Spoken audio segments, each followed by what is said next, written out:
Hey guys, what's up? My name is Zach, and today we're going to be doing a 2020 election prediction between Beto O'Rourke and Donald Trump. So Beto O'Rourke, as most of you know, is the current Senate candidate for the Democrats in the state of Texas. He's running against Ted Cruz and is currently polling neck and neck against him in most polls. He's also the current U.S. representative from the city of El Paso. And today we're going to be seeing how he would do in a presidential election against Donald Trump. Overall, I think that Beto O'Rourke would do pretty well against Donald Trump. This is mostly because of his ties to the American Southwest and his potential to flip the state of Texas to blue, which, if the Democrats were to do in 2020, would make them very, very formidable. However, some negatives that I can see Beto O'Rourke facing is lack of name recognition throughout the United States. I can very easily see that being an obstacle for him to overcome. Alright, so New Mexico I would consider to be solid in Beto O'Rourke's column, and this is mostly because of regionalism. Beto O'Rourke is from Texas, and he is from El Paso, which is a city that's very close to the Texas-New Mexico border, and I think that his appeal to just the region in general would make this state go from likely blue to solid blue in his favor. Now let's flip the color palettes. Alright. Colorado I would consider to be likely in Beto O'Rourke's column. Again, this is mostly because of regionalism, and this state would be likely in almost any other Democrat scenario, so it would definitely be likely in Beto O'Rourke's as well. New Hampshire, Virginia, and Maine's 2 electoral votes, which I'm just going to give the same reasoning for all 3 of them, as I usually do in most of my other videos. Very solid Democratic bases in all these states. Beto O'Rourke can absolutely turn out that Democratic base. And overall, I think that Beto O'Rourke would be a very strong, a very good face for the Democrats overall. He's youthful, and he has a very unifying message for the Democrats in general, and I think that would play very well in places like Virginia, New Hampshire, and Maine's 2 electoral votes, where Donald Trump's approval is currently very low. However, in Virginia has gone up, making it -5 net approval overall, as I covered in my last video, but I digress. Going down to Georgia, I would call this state likely in President Trump's column, and this is mostly because, as with the case with most Democrats, you really need an African American on the ticket and someone who is simultaneously African American and has very strong appeal to African Americans while simultaneously being African American. And in order to do that, you would need to have turnout to the same degree or even higher, I believe, as the ones that Barack Obama got in 2008, which is very, very unlikely to happen, so likely in Beto O'Rourke's column, as it would with just about any other Democrat. Going over to Nevada, this state has gotten a higher approval of Trump, as I covered in my last video. It's currently at -4, which is getting closer to the middle.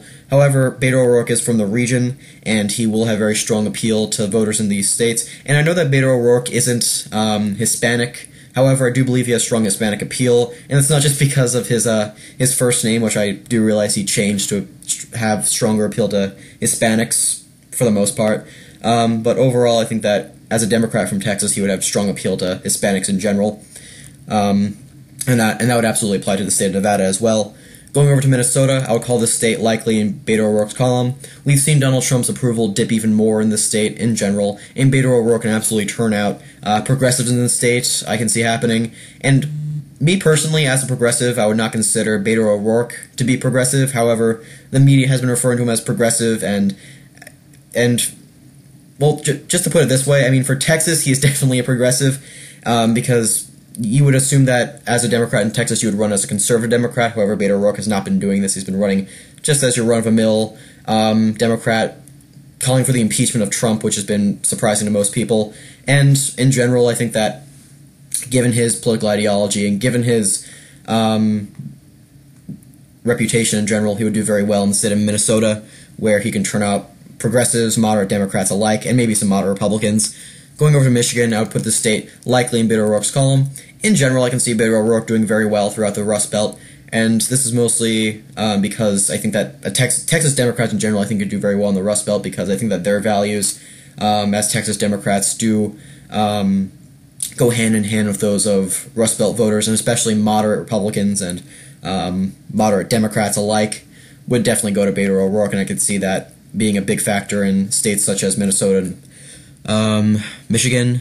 Going over to Pennsylvania, I think this would become close, but I would still call it in Beto O'Rourke's column, making him 2 electoral votes away from the presidency, and this is mostly because of the same reasoning for Minnesota and Michigan. Very strong appeal to moderates, very strong appeal to progressives as well. I think that Beto O'Rourke is somehow found a way to appeal to both moderates and progressives, which is the main reason why he's doing so well in Texas as well. And I think that would absolutely carry over in the state of Pennsylvania, where he would turn out strong turnout in the urban areas. I can absolutely see happening as a result of his youth and his use of social media, which he does use pretty frequently to his advantage, and his Texas origin could very strongly appeal to the more suburban and maybe even rural voters in the state, making it go likely in his column. Now going over to leans, I would place Wisconsin leaning in Beto O'Rourke's column, and this is mostly because this is, like I said in my past election prediction videos, this is probably the most Republican state of the Rust Belt, excluding Ohio, and as a result, Beto O'Rourke isn't from the region. That'd be a bit of an obstacle for him as well, compared to other Democrats, and I think that a number of registered Republicans would turn out for Trump, and I think that Trump would absolutely use Beto O'Rourke's progressive status, which could turn off a number of voters in Wisconsin especially, to his advantage, as we've seen Republicans do pretty often with progressives in general.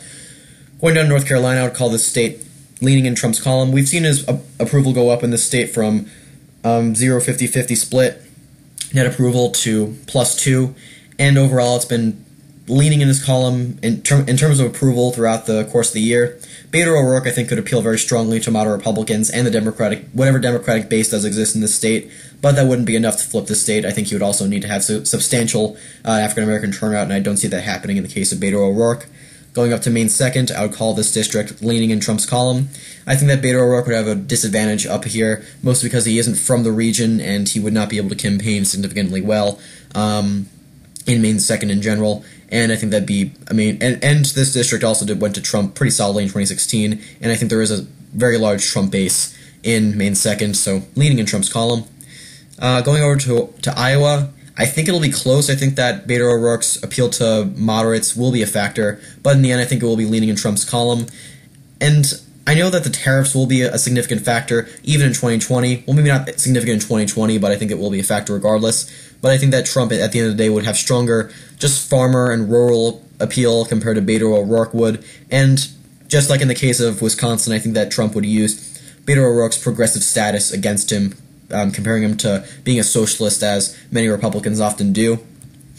Especially as you've seen in my debate, if you guys seen that. Going over to Nebraska 2nd, I would call this district leaning in Beto O'Rourke's column.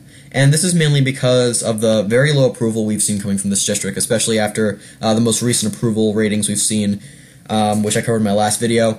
And I think that Beto O'Rourke would appeal very strongly to the voters in this district, especially the moderate Democrats and moderate Republicans alike, making this district go leaning in his column.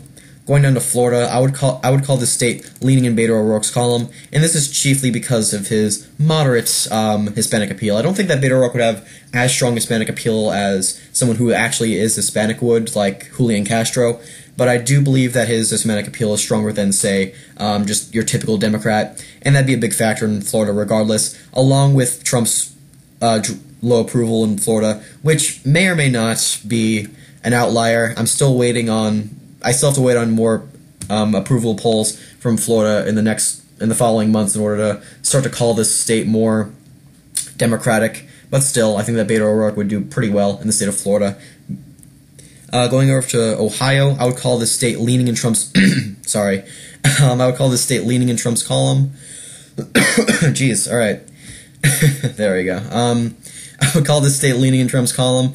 This is mostly because I think that Beto O'Rourke would have a slightly underperform compared to other Democrats in the Rust Belt, mostly because he isn't from the region. I think that American Southwest Democrats would not appeal to the Rust Belt as well as politicians like Joe Biden or Bernie Sanders would, because they're not from the region and they most likely won't be able to appeal to their values as well. And I think that Trump would absolutely use Beto O'Rourke's progressive status against him in the state of Ohio, where there is a large number of moderate Republicans. And I think it will become close. I think that the amount of moderate Republicans will be split between Beto O'Rourke and Trump, but in the end I think it will go in Trump's column. Going down to Arizona, I'm going to call this state leaning in Beto O'Rourke's column, and this is mostly because of his southwestern appeal, which I've cited multiple times throughout the video, and the fact that I do think his Hispanic appeal will be moderately okay, just like in the case of Florida. It will be in the case of Arizona as well. And I think that'll be a big factor in this state going to O'Rourke. And in general, Trump has been underperforming in this state. And I think that overall moderate Republicans would be split between Beto O'Rourke and Trump. But I think that Hispanic appeal and that regionalism appeal would tip the scales in Beto O'Rourke's favor, making it go leaning in his column. And now the last state and the trickiest state I think overall to call would be Texas. And I'm going to discuss the state a bit before I call it in either candidate's column. Beto O'Rourke is from the state. That's a very definitive home state advantage for him. He is currently polling very close to Ted Cruz, the incumbent senator, which is a definitive advantage for him, considering that Trump's approval in the state, which currently stands at +5, is lower than Ted Cruz's approval in this state. So just comparing apples to apples, Beto O'Rourke would do better in terms of approval than Trump in this state. And I think I'm going to call this state leaning in Beto O'Rourke's column, which is the only time I think I've ever called this state in a Democrat's column, and I think it's pretty fair to call it in Beto O'Rourke's column, because when you're considering home state advantage, when you're considering Donald Trump's low approval, and when you're considering Beto O'Rourke's appeal to the state overall, I think it makes sense to call it in his column. So this is my election prediction video. I think there are a number of ways, despite Beto O'Rourke's 357 electoral votes, which is much more than I give to most of the Democrats, there are ways for Trump to win, mostly because I think that Arizona and Texas could very easily slip out of Beto O'Rourke's column, depending on the circumstances of the election. And if that were the case, Beto O'Rourke's lead would drop down into the high 200s rather than mid 300s.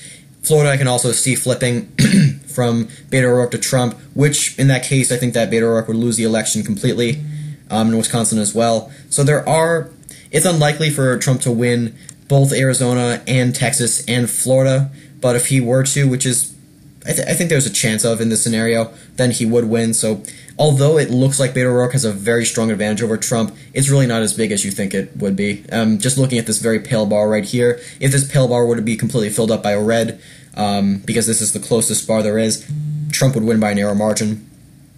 Alright, so I hope you guys enjoyed the video. If you have any suggestions, please leave them down below, and I'll put them on my list for a video in the future.